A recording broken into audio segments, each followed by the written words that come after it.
A big thank you to Squarespace for sponsoring this week's video. If you need a website or a domain, go to squarespace.com/James for 10% off your first purchase.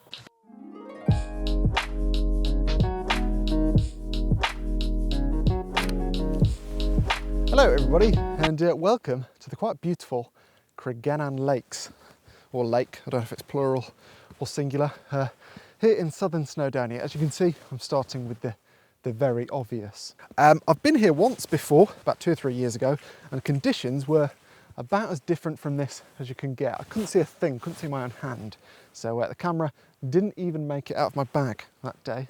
Whereas today I'm going to be sticking around till sunset, which is about 4 hours time, and hopefully in that time I'll be able to find lots of interesting things to take photos of.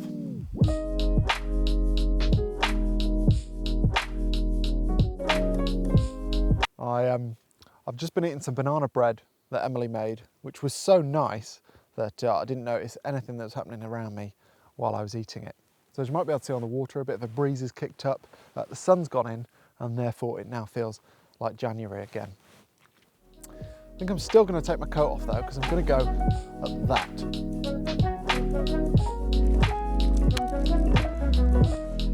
Nearly there.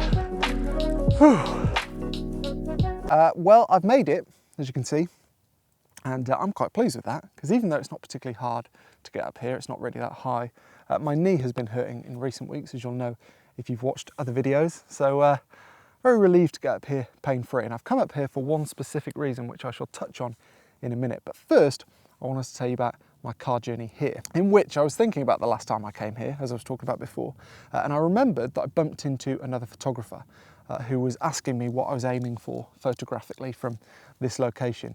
And I remember struggling to give him an answer on the basis that, as I said before, I couldn't really even see my own hand. Anyway, we got talking and I ended up telling him the kinds of things I wanted to take photos of here, should the conditions allow. And he said, whoa, whoa, whoa, whoa, you don't take photos, you make photos. And I remember thinking, oh, here we go again. See, I've had those conversations quite a lot over the course of my photography journey. Lots of people seem to be of the opinion that you make photos rather than take photos.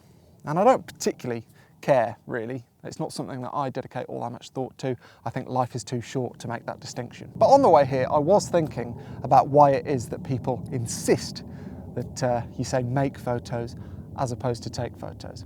And I think, in part at least, it boils down to insecurity. Now, me saying that will probably rile some people up the wrong way, so let me explain what I mean by that. Imagine that you saw 2 people coming towards us up on this hill, and one of them had a camera and the other had like a giant easel and a bag full of watercolours and a giant piece of paper. If you're anything like me, you would assume that the person with the piece of paper and the easel was going to have the harder task in documenting the scene around them. I mean, ultimately, a camera does most of the work for you compared to having to literally paint the scene. And because of that, I think in some cases, photographers worry that people don't credit them and their skill enough when looking at their photos. You just think, oh, you must have a good camera. And I've definitely had that before as well. But yeah, I think a lot of the time, photographers worry that people don't account for the skill it's taken to get the photo, the planning, the preparation, the scouting, the waiting for the right conditions, all that stuff. People get a bit concerned, I think, that people don't give them credit for that stuff when looking at their photos. And therefore the word make, I think, does a better job of encompassing all that stuff than take, which I think kind of implies the split second it takes to get a photo. I don't know if I'm making sense at all, as usual, really. But yeah, my take on that, because I have been asked about this in the past, my take on it is that life is way too short to try and make a distinction between those things. All I will say is I understand why people do it. So yeah, perhaps it was unfair of me to have the reaction of, oh, here we go again, because in some cases I think people take it way too seriously. But yeah, as I say, I do get it. Anyway, I have come up here for, as I said, one particular reason, which is to test out a new piece of equipment, which will take me from being able to take photos at 200mm all the way to 600mm.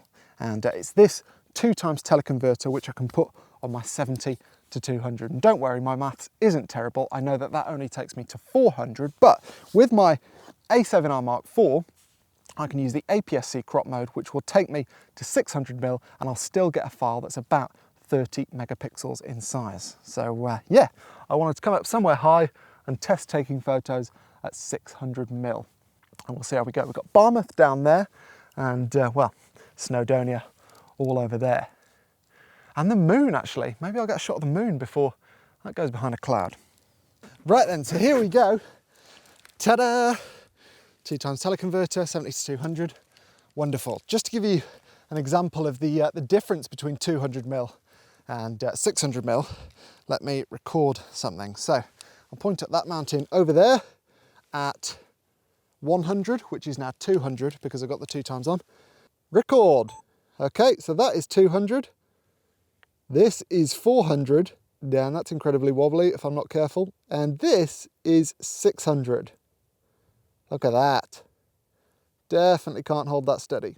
Anyway, yes, I was going to try and take a photo of the moon, wasn't I? So f5.6, I reckon minimum shutter speed at 600mm equivalent should be 500th of a second on this. So I'll set that there. And let's try and find the moon. There it is. That feels very wobbly. Yes, that looks pretty good. Nice. Let's take a photo of Barmouth. I must admit I've lived a very sheltered life when it comes to focal lengths like this. I've rarely gone anything above 200mm, so this is really very exciting. I mean, don't get me wrong, this as a composition does not interest me in the slightest, but using a lens like this, or adapted at least, is definitely the closest I'll ever get to feeling like James Bond. And I know James Bond doesn't really use telephoto lenses, but it feels like quite a cool piece of kit. It's actually quite hazy, so this is a bit tricky today. Still fun though. There's a fighter jet up there somewhere, but I've got no hope. Oh! Oh my word, I can see it! Focus, focus, focus, focus. Oh my word, I'm useless at this. Anyway, enough of this nonsense. Time to head back down and shoot some reflections. Wider angles. I found some more banana bread in my bag, so I'm just having a minute. What a lovely place to be. By the way, for those of you asking, I've got my new boots. My Danners, which are super comfortable, actually. I expected them to take months to break in, but a couple of weeks in, they're already amazing to walk around in, so that's good. Look at that light. And there are 2 lakes. I thought there might only be one.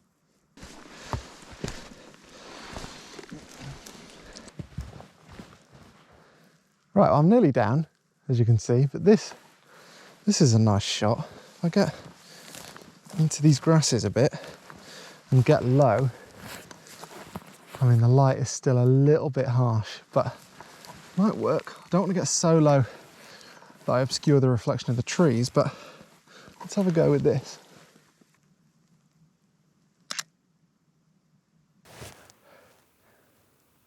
Right then, back where we started.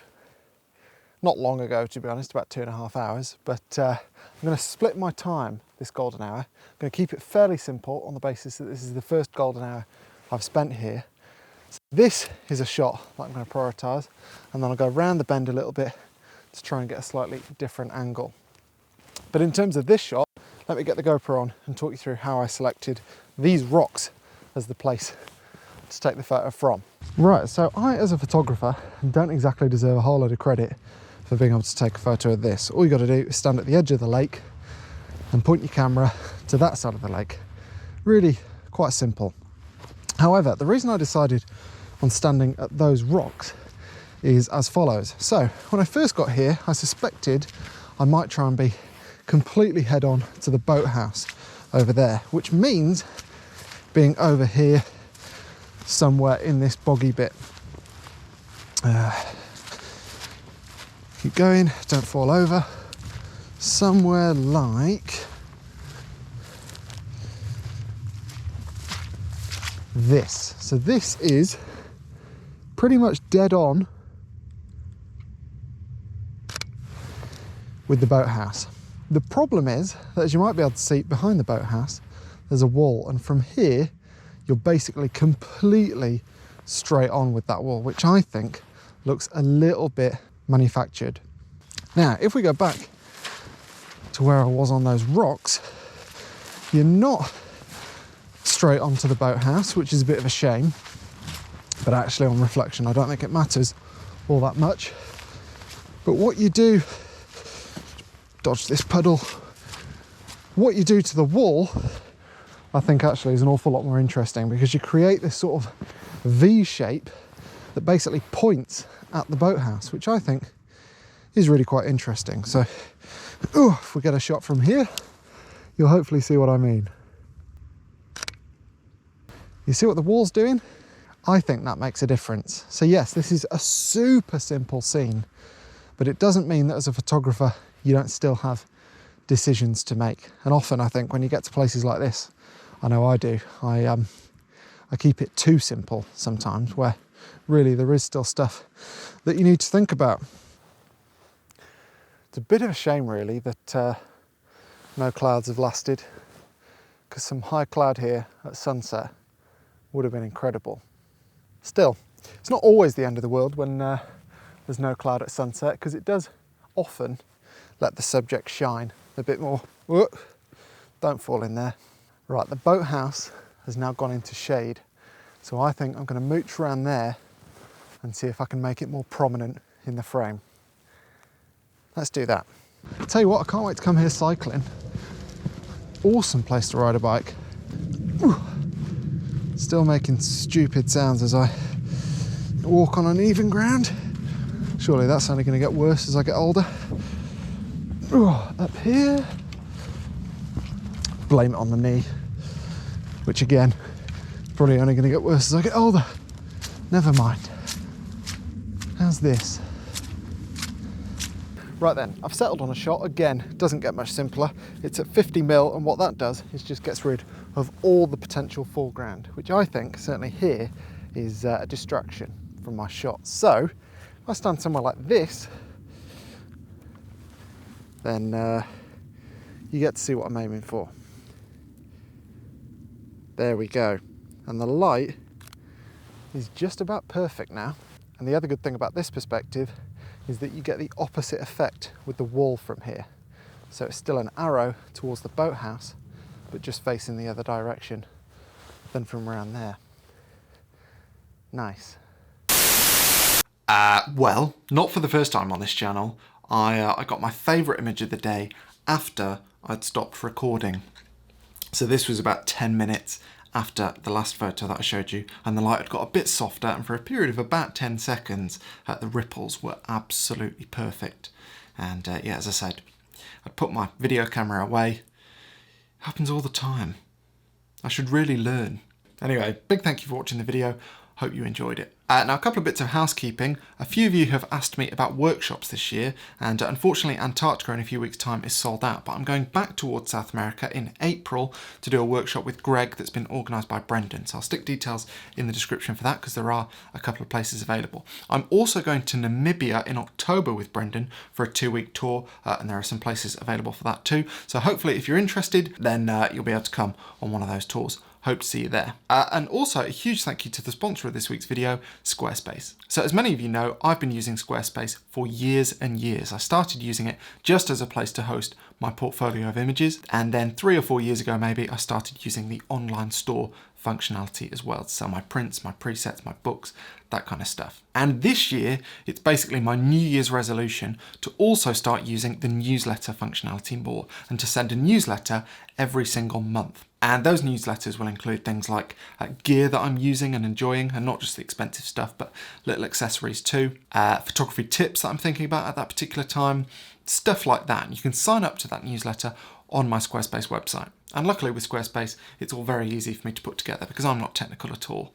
I couldn't put a newsletter together with code and stuff, so Squarespace makes it very easy. And so if you are putting together an online business and you could do with that kind of functionality, then I can't recommend Squarespace enough. And similarly, if you're just looking for somewhere to showcase your work online, then Squarespace is fantastic for that too. Now, if you'd like to try it out, you can go to squarespace.com to start a free trial. And after that, if you'd like to make a purchase, you can go to squarespace.com/James and you'll get 10% off that first purchase. And so again, a huge thank you to Squarespace for their continued support of this channel. Very excited to be working with them again this year, and just for making brilliant product. And a big thank you to you again for watching this video.